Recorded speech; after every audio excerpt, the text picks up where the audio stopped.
What's up, everybody? It's Super Vega here from the Hard Mode Gamers, hanging out to catch you up on what happened earlier this morning. Because for us, East Coast, it was earlier this morning. It was at 12 o'clock midnight that Bethesda took the stage to give us their E3 press conference. And you know, it was exciting and underwhelming at the same time, but that's not what we're here about. This is a quick recap. I thought to myself, does a 37-minute show really need a recap? Absolutely. First thing that happened, they opened up with a beautiful family-oriented sizzle reel highlighting all of the kids, talking about their parents and the great job that their parents have. Yeah, nice humble brag. It was pretty cool. It was pretty fun to watch, and it was pretty cute, to say the least, to see some of these really young toddlers, you know, really excited about what their parents do for work, even if they don't fully understand. It was cool. It was really cool. Then they did their very first unveil of Bethesda VR. Now, I am not much of a Fallout player just because the game is huge, but in VR, I would definitely play Fallout, and that is exactly what they told me that I will be able to do. Play Fallout VR as well as Doom VR. Well, it was really Doom VFR. I'm not sure what the F stands for, but knowing Bethesda, I have a pretty good idea of what it stands for. Then they did a little bit more talking about Morrowind expansion for Elder Scrolls Online. Elder Scrolls Online is probably one of the few console-based MMOs that I haven't jumped into just because, like, I don't know, I'm not really too big on Elder Scrolls overall, so I wasn't that excited. They added a creation club for Skyrim and Fallout. What that means, not 100% sure. I just kind of feel like it's a cool kids club for expert modders for Fallout and Skyrim. Which is great if that's what you are. If you're not, then I'm not sure what that really is going to do for you. Either way, went on to show a card game. Now, I'm a huge fan of card game. I still play Yu-Gi-Oh! Duel Links on my phone. I still play the Yu-Gi-Oh! Game on my phone. I play Shadowverse, a little bit of Magic. And they just announced Elder Scrolls Legends, which is a card game. They showed a little bit about it.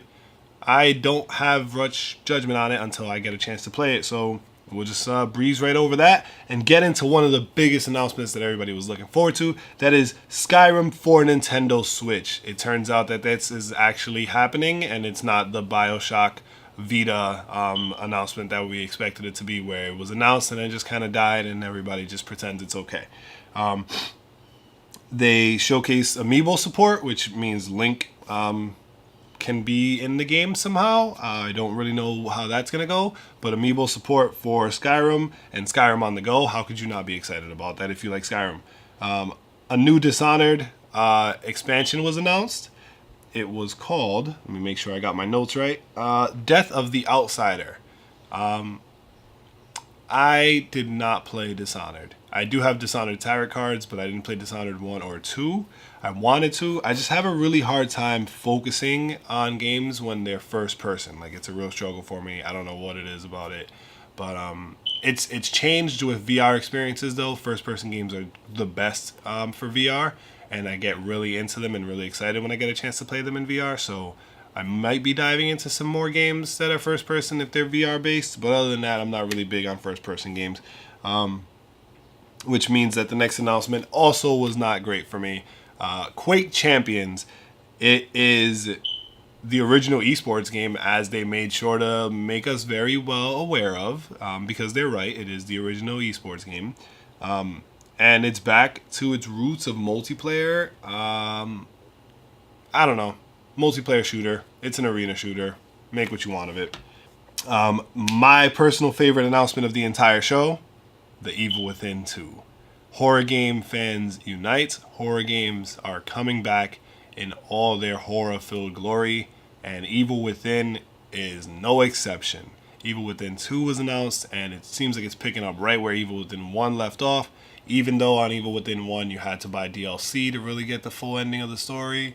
I'm not sure why that happened. But anyway, Evil Within 2 will be coming along, and yeah, it's going to be dark, it's going to be scary, it's going to be dope. And then a new Wolfenstein was announced. Yeah, new Wolfenstein. There's really nothing more to say besides a new Wolfenstein. You know what Wolfenstein is, and Wolfenstein was amazing. Wolfenstein: The New Order was amazing. And this new Wolfenstein game looks like it's going to be just as dope and fun. So I'm looking forward to it. And then, nope, that was it. That was the whole 37-minute show. Was that. That was it. They announced 2 new games that we kind of knew were going to happen. The rest of it was about games that already exist. And VR was probably the coolest part of it all. So, yeah. I'm going to go out and enjoy the rest of my day. And I will be back with you guys for the Sony conference right afterwards. So, make sure you tune in to hardmoregamers.com. Check out some of our cool articles. Follow me on Twitter and Instagram @SuperVega. And I'll see you guys soon.